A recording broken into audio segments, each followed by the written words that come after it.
कहानी शुरू होती है एक ऐसे घर को लेके जिस घर के अंदर पहले इंसानों को लाए जाते थे जो मर जाते थे, क्योंकि वो घर हुआ करते थे फ्यूनरल होम। उसी घर को चलाने वाले जो व्यक्ति थे उसका नाम एकमैन। वो मरे हुए लाशों को लेके एक ऐसे काम में जुड़ जाते हैं जो कोई इंसान नहीं कर सकते। उन लाशों की शरीर के अंदर जो आत्मा थी उनको बुला के उसे घर के अंदर ट्रैप्ड कर देते थे, क्योंकि वो मानते थे उन लाशों की आत्माओं को लेके वो ताकतवर बन सकते हैं। उसके हाथ लगते हैं एक छोटे से लड़के जिसके नाम थे जोना, जो तकरीबन 15 साल की उम्र के होंगे।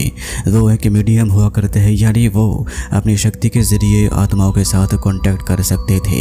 एक रोज उसी काम कर रहे थे, लेकिन वहाँ पे एक ऐसी ताकत अनलीस्ड हो जाती है, यानी मुक्त हो जाती है, जो उसी घर में मौजूद सभी को मार देते हैं। साथ साथ एकमैन भी मारे जाते हैं और वही इविल एंटिटी आखिर में जोना की पीछे करते हुए उसे चिमनी के अंदर ले जाके ट्रैप्ड करके जला के मार देते हैं। लेकिन एकमैन के मरने से पहले वो अपने घर के अंदर लाने वाले सभी लाशों को एक ऐसी कमरे के अंदर दीवार में लगा के पूरी तरीके से बंद कर देते हैं ताकि कोई देख ना पाए। क्योंकि एकमैन मरे गए थे, इसलिए वहाँ पे जो काम चल रहे थे सभी कुछ उसी के साथ ही दफन हो जाते हैं। लेकिन जो आत्माएं रिलीज हुई थी उसी घर के अंदर वो तभी भी भटक रहे थे। एकमैन के मर जाने के बाद उस घर में और कोई नहीं आए थे। सालों के लिए वो घर खाली पड़ी थी और उसी के चलते हमारी सवाल यह है कि अगर कोई उस घर के अंदर रहने के लिए आते हैं तो उसके साथ क्या क्या घटेगा। पति पत्नी के नाम होती हैं सैरा और पीटर। उनकी बच्चों की नाम होती है मैट जो सबसे बड़े, उसके बाद बिली जो बेटा और आखिर में बेटी मैरी। और उन्हीं लोगों के साथ सैरा की बहन की बेटी भी रहती है जिसकी नाम वेंडी। जैसे कि मैं आपको बता चुका, सैरा की बड़े बेटे का नाम है मैट और मैट गंभीर बीमारी से जूझ रहे थे। उसके ट्रीटमेंट चल रहे थे, लेकिन जहाँ पे उनके घर है वहाँ से अस्पताल काफी दूर है। ट्रीटमेंट की सुविधा के लिए सैरा एक रोज एक ऐसी घर को ढूंढ निकालती है जो अस्पताल से करीब है। मजेदार बात यह है कि सैरा को वो घर काफी सस्ते में मिल जाती हैं और इसीलिए वो अपने परिवार को लेकर उसी घर में शिफ्टिंग हो जाती हैं। लेकिन ना सैरा को मालूम थी ना सैरा की पति पीटर को मालूम थे उस घर के बारे में, क्योंकि सच बात तो यह कि वो घर उन दोनों को ही सस्ते में मिल गई थी और इसीलिए उनके मन में कोई सवाल नहीं आई थी। अब जैसे कि उस घर के अंदर आत्माएं खुले घूम रहे थे, इसीलिए उस घर के अंदर अब जो भी रहने आएंगे उनके ऊपर वो आत्मा कूद पड़ेंगे। और बिल्कुल वैसा ही कांड घटती है जब एक रोज एक कमरे के अंदर नीचे मैट्रेस को बिछा के मैट सोए हुए थे, टीवी देख रहे थे, लेकिन गेट के पास कोई खड़े होकर उसे ही देख रहे थे और उसे यकीनन टारगेट बना लेते हैं, यानी वो आत्माओं की मेन टारगेट बन जाते हैं। फिर इसके बाद एक रोज वो सोए हुए थे, उसी टाइम पे अचानक में वो सपने देखते हैं कि बहुत ही डरावनी वाली। वो अपने बिस्तर से उठ के सीधे बेसमेंट में चले जाते हैं जहाँ पे एक और घर बनाए गए थे और उसी घर के दरवाजे को लगा दिए थे। दरवाजे में शीशे लगी हुई थी, इसलिए वो अपने चेहरे को देख पाते हैं और घर के अंदर क्या है वो भी देखना मुमकिन है। और उसी टाइम पे मैट देखता है उसी घर के अंदर कोई खड़े हुए हैं जो पूरी तरीके से अपने ही मुंह को एकदम से ही खरोच से भर्ती कर दिए। मैट की नींद खुल जाती है। फिर सवेरा होने के बाद ही सैरा घर को समेटने के लिए चीजों को इकट्ठा कर रहे थे और उसी टाइम एक ड्रॉयर के अंदर से कुछ फोटो फ्रेम में लगी हुई मिलती हैं, जो फोटो यकीनन सैरा को समझ में आती है यही सब लोग पहले इसी घर में रहा करते थे। और उसी टाइम पे मैट घर को देखते हुए उसी बेसमेंट में हाजिर होते हैं जहाँ पे वो बेसमेंट उसे पसंद आता है। वो अपनी मॉम को कहता है कि वो आज से यहीं पे रहेगा। इसके बाद उसके पिताजी पीटर आते हैं अपने काम को खत्म करके और अपने बेटे मैट के साथ मिलने आते हैं। बेसमेंट के घर के दरवाजे को खोलने की कोशिश करते हैं लेकिन खोल नहीं पाते। और बिल्कुल इसी पल से मैट के साथ और भी अजीब घटनाएं घटने लगती है, जैसे कि एक रोज मैट खाने के लिए कुछ प्लेट को ऊपर से नीचे टेबल के ऊपर रखते हैं, लेकिन जैसे ही देखता है वो सभी प्लेट को दोबारा किसी ने ऊपर रख दिए। फिर दोबारा जैसे मैट प्लेट को हाथ लगाने जाते हैं, किसी ने धक्के मार के सभी प्लेट को फ्लोर के ऊपर गिरा के तोड़ देते हैं। फिर इसके बाद रात होते ही सभी लोग घर के अंदर सो जाते हैं। मैट बेसमेंट में सोए हुए थे और उसी टाइम पे वो नींद में ही उठ जाते हैं और वो सीधे हाजिर होते हैं उसी दरवाजे के पीछे। एक शख्स जो चश्मे पहने हुए हैं, दाढ़ी है, वो एक शख्स को बिस्तर के ऊपर लेटा के उसके शरीर की स्किन को खोद के कुछ लिखावट को लिख रहे हैं और वही लिखावट वो पूरे शरीर की स्किन में लिख दी है। और उसी के पास में एक 15 साल के लड़के खड़े हुए हैं, इसी का नाम है जोना। और जो दाढ़ी वाले इंसान थे जो काम कर रहे थे लाशों को लेके, उसका नाम है एकमैन और वो उसी लाशों के ऊपर ब्लैक मैजिक कर रहे थे, क्योंकि उस लाश की आत्मा को वो कैद करने की कोशिश कर रहे हैं। आखिर में कैंची खोदे के उसी लाश की आईलिड को काट लेते हैं। ये देखते ही मैट की नींद खुल जाती है। तब तक रात भी हो गई थी और वो उसी टाइम पे उठ के उसी दरवाजे की हैंडल के ऊपर हाथ रखते ही उसके हाथ के स्किन जल जाते हैं। यहाँ तक कि सवेरे में मैट अपनी मॉम के साथ डॉक्टर से ट्रीटमेंट लेने जाते हैं और वहाँ पे भी वो दाग मौजूद है और डॉक्टर को भी मैट कुछ भी नहीं बताते। मैट अपनी मॉम के साथ घर में आते हैं और घर की पिलर के ऊपर हाथ रखते ही वो धंस जाते हैं, जो बने हुए थे इंसान की मांसों के जरिए जिसमें कीड़े पड़ गए थे। लेकिन वो जैसे ही देखता है अपने हाथों के ऊपर, वहाँ पे कुछ भी नहीं थे, क्योंकि मैट अभी उन आत्माओं के वश में चले गए थे। इसीलिए सवेरे होने के बाद ही जैसे ही उसके छोटे भाई बिली ने उसे ढूंढते हुए उसी के बेसमेंट में आते हैं, तभी बिली देखा मैट उसी घर के दरवाजे को खोल दिए हैं और उस घर में दुनिया भर के सामान पड़े हुए हैं, जो तकरीबन सभी सामान सर्जरी के लिए काम आते हैं। और उसी टाइम पे मैट को ख्वाब आती है जहाँ पे उसी घर के अंदर एक मैन एक रोज काफी सारे बोरे के अंदर बालू को डाल के कॉफिन के अंदर डाल रहे थे, क्योंकि इसी के जरिए कॉफिन को भारी करेगा ताकि लोगों को लगेगा कॉफिन के अंदर इंसान ही है। इसके बाद ही रात के डिनर के टाइम पे अपने परिवार को लेके खाने बैठते हैं, लेकिन प्रेयर करने के लिए सभी के हाथ पकड़ते। उसी टाइम पे मैट जैसे ही अपने हाथ को पकड़ते और उसी टाइम पे उसे ख्वाब आते हैं इसी घर के अंदर इसी टेबल के चेयर में बैठ के जोना कुछ लोगों के साथ हाथ को पकड़ के मीडियम के तौर पे काम किए थे, जहाँ पे वो आत्माओं को बुलाए थे और पास में ही खड़े हुए थे वही एक मैन। फिर जैसे ही मैट अपनी वापस स्थिति में आते हैं तो वहाँ पे उसकी हालत खराब हो जाते हैं। उसकी हालत को देख के उसकी मॉम डैड यही समझते हैं कि यह उसकी बीमारी की ही एक सिम्टम्स है। इसके बाद विंडी मैट को लेके घर के अंदर चले जाते हैं। दूसरे दिन सवेरे होने के बाद ही डॉक्टर के साथ अपॉइंटमेंट थी और उसी अस्पताल में जाते हैं जहाँ पे मैट के साथ एक और शख्स की मुलाकात होते हैं, जो एक तरह के रेवरेंड है। रेवरेंड का मतलब होता है कि कोई ऐसे शख्स जो घर के अंदर से भूत प्रेतों को पहचान सकते हैं। अब बात यह है कि मैट के साथ जो कुछ भी घट रहे थे वो किसी को बता नहीं सकते थे, क्योंकि कोई भी उसकी बातों के ऊपर यकीन नहीं करेगा। उस शख्स का नाम होता था निकोलस। निकोलस तभी मैट के साथ बातें करने लगे और बातों करने की वजह से ही मैट को लगा कि इनके साथ कुछ बातें बतानी चाहिए। उसके साथ बातें बताते हैं और वो कहता है ये सभी बातें तुम किसी को बताना मत, क्योंकि कोई भी तुम्हारे ऊपर यकीन नहीं करेंगे। और जाने से पहले निकोलस अपनी कार्ड दे के जाता है। उस घर के अंदर आए हुए ये परिवार का काफी दिन हो चुके थे और उसी के तहत घर के अंदर जो आत्मा थी वो इन परिवार के लोगों को पहचान लिए थे। और उसी के तहत उसी रात को अचानक में बिजली बंद हो जाना और अचानक में सैरा के पीछे उसके बेटे एकदम ही रोबोट के तहत हाजिर होना, ये सभी घटनाएं सैरा को चौंका तो देती है, लेकिन तभी भी सैरा के मन में हॉन्टेड जैसी कोई भी लक्षण नहीं दिखाई दिए थे। फिर इसी के बाद एक रोज सवेरे में मैट अपनी भाई बहनों के साथ छुपन छुपी खेल रहे थे और उसी टाइम पे मैट को दोबारा ख्वाब दिखाई देते हैं, जहाँ पे एक मैन जोना को पकड़ के घर के अंदर ले जा रहे थे, क्योंकि अक्सर टाइम एक मैन जोना को जबरदस्ती करके मीडियम के काम करवाते थे।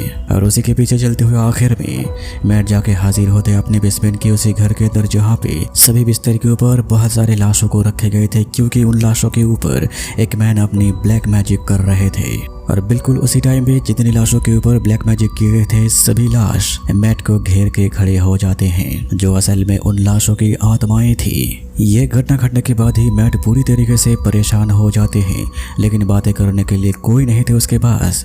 और उसी टाइम पे निकोलस की फोन नंबर निकल के उसे फोन करके उसके पास जाता है और काफी देर तक बातचीत करते हैं। अपने मन में थोड़ी सी राहत मिलते ही वो अपने कमरे में आके जैसे ही थोड़ी सी एक्सरसाइज कर रहे थे, उसी टाइम पे उसके सामने एक जले हुए आदमी यानी आत्मा चले आते हैं। मैट ये देख के घबरा तो जाते हैं, लेकिन डरते नहीं, क्योंकि वो इस तरीके की चीजें हर रोज ही देख रहे हैं। लेकिन अजीब बात तो तब हो जाती है जब रात को सैरा अपने किचन के अंदर आती है और वहाँ पे देखती हैं सभी चेयर टेबल को एक जगह पे खड़ा कर दिए गए और उसी के साइड में मैट बैठे हुए हैं और इसके हाथों से खून निकल रहा है। ये हालत देखने के बाद ही सैरा और पीटर मिलकर दूसरे दिन ही डॉक्टर के पास जाते हैं, लेकिन डॉक्टर भी कुछ भी समझ नहीं पाते, क्योंकि वो पहले ही कह दिए थे ये बीमारी से इसकी मुक्ति नहीं है। और इसी के चलते रात को दोनों पति पत्नी अपनी अपनी कमरे में रो रहे थे, क्योंकि वो दोनों अपने ही बड़े बेटे को खोने वाले हैं।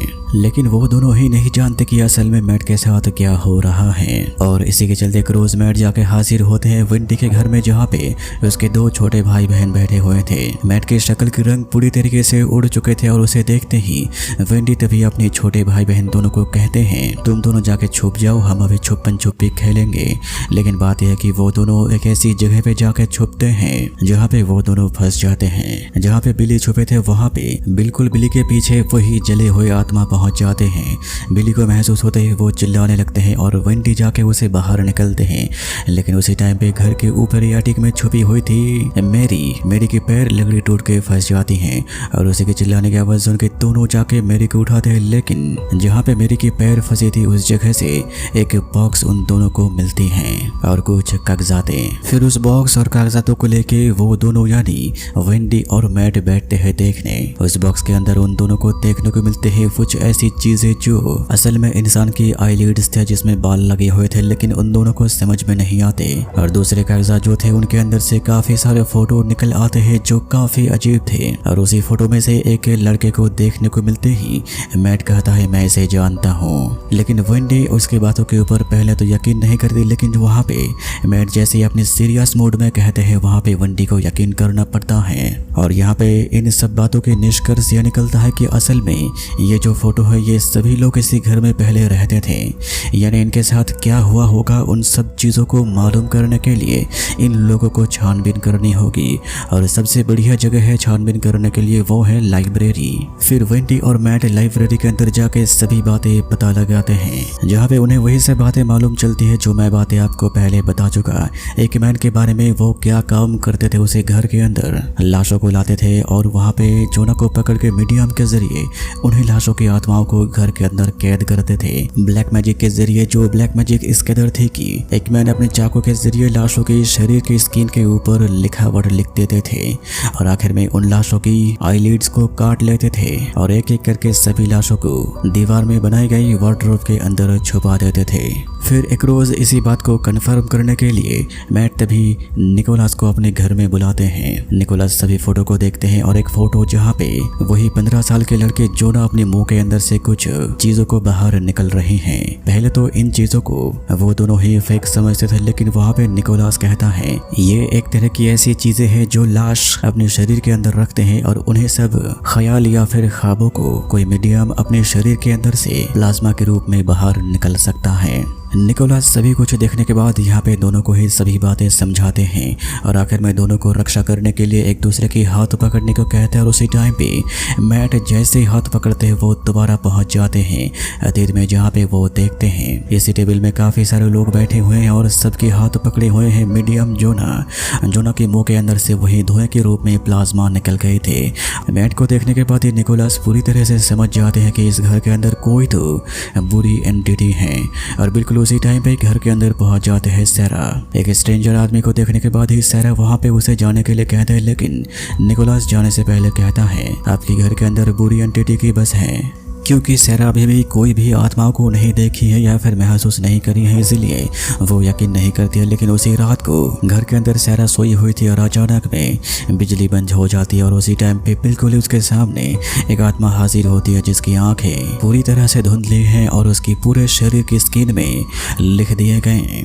ये भयंकर व्यक्ति को देखने के बाद तुरंत ही सैरा जाके बिजली जलाती है, लेकिन देखी घर के अंदर कोई नहीं है और बिल्कुल इसी पल से सैरा को यकीन हो जाते हैं कि घर के अंदर बुरी आत्माओं की बस है। फिर सैरा पूरे घर की बिजली यानी बल्ब को जला देती है और बिल्कुल इसी टाइम पे दारू पी के उसके पति पीटर घर के सामने आते ही वो पागल हो जाते हैं, क्योंकि उसके परिवार में पहले ही बहुत सारे खर्चे हो रहे थे। घर के अंदर चिल्लाते हुए आके सभी बल्ब को खोल के तोड़ देते हैं और आखिर में वो सबको डांट के घर से निकल गया। पीटर की जाने के बाद घर में जो बिजली बल्ब जलाने की होल्डर था वहाँ पे अपने आप ही करंट यानी बिजली चमकाने लगते हैं जो आत्मा लोग कर रहे थे। यानी सैरा निकोलासा के सामने ही घर के अंदर हॉन्टेड चीजें होने लगती हैं और ये देखने के बाद ही निकोलास के फोन नंबर पे फोन करके उसे उसी रात को दोबारा बुलाती हैं। निकोलास जानता था इस घर के अंदर क्या चल रहे हैं, इसलिए वो अपने साथ सामान को भी लाई थी।